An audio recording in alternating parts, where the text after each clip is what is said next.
atgimę iš šventosios dvasios krikščionys vis bruka skaitykit Bibliją.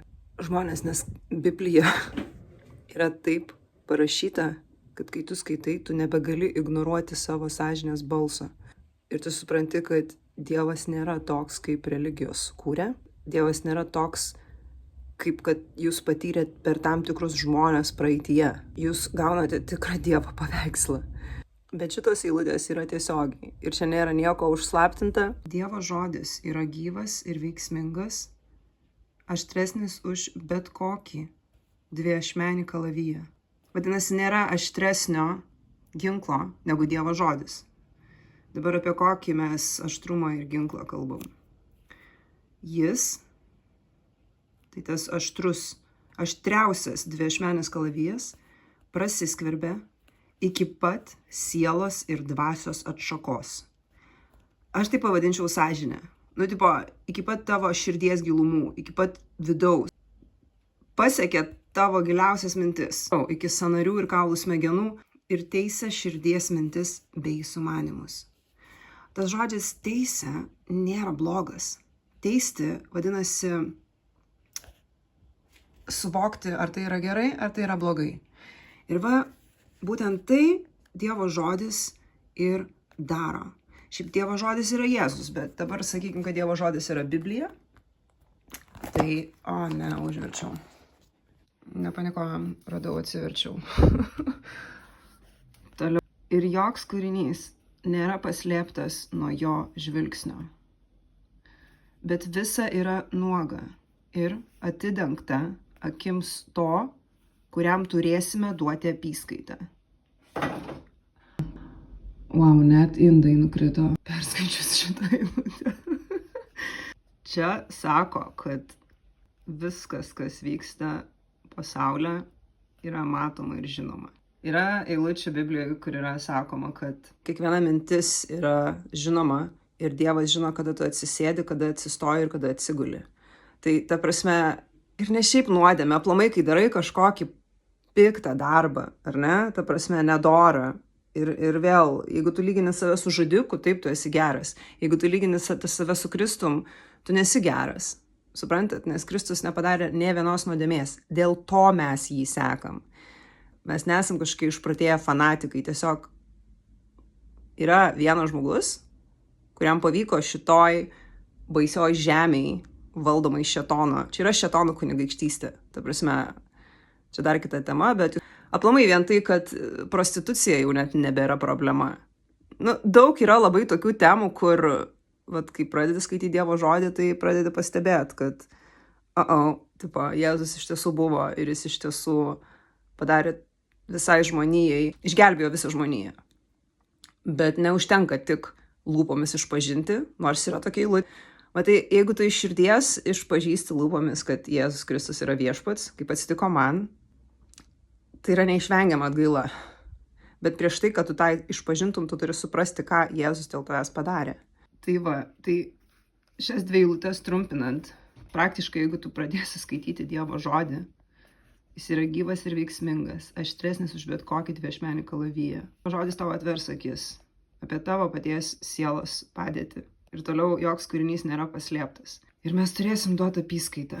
Tai gaunasi, kad tu neturi jokio pasiteisinimo, nes tu žinai, kad yra Biblija. Tai dabar, kodėl tu jos neskaitai? Nes yra krūva dvasių, kurios neleidžia tau skaityti. Ir tai yra kova. Pagalvok taip, tarkim, kodėl tu skaitai bet kokią knygą, kurią tau pasiūlo draugas, arba net internete nepažįstamas žmogus, bet tu neskaitai knygos, kur žmonės cituoja, kuria reelsus, dalyjasi liudijimus ir daro viską, kad įtikintų tave atsiversti šitą knygą. Kodėl taip yra?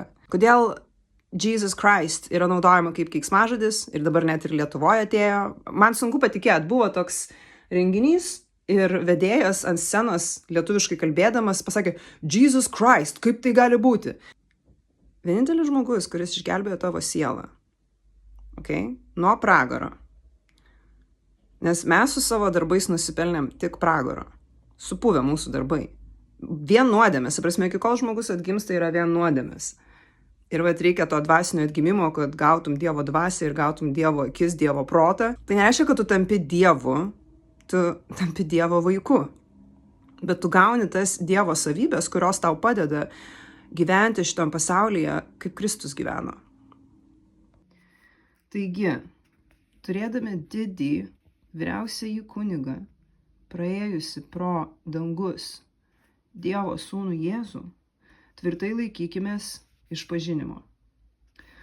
Ok, tai va, dabar prasideda, žodžiu, pirma, skaitai Bibliją, meldiesi, tau atsiveria akis suvokimas apie tai, kas iš tiesų yra gerai blogai, kas pas tave širdį yra gerai blogai, nes tu turėsi duoti apyskaitą.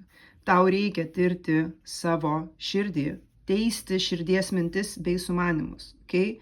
Tu negali tiesiog go with the flow, nes kai go with the flow, tai čia go with the pleasure, ta prasme, mes taip yra.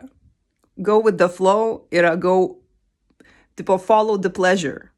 Tipo, seki tai, kas tau malonu, tai, kas tau patinka, tai geri dalykai. Nu, čia vaikiški. Ta prasme, vaikas nori visuomet tik torto, žiūrėti filmukus ir saldainius valgyti. Tai jau, vat, suaugęs turi mokėti atskirti, kuri mintis yra verta sekimo ir kuri ne.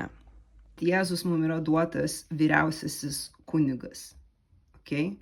Praėjusi pro dangus Dievo sūnų Jėzų. Tvirtai laikykimės išpažinimo. Juk mes turime ne tokį vyriausiąjį kunigą, kuris negalėtų atjausti mūsų silpnybių.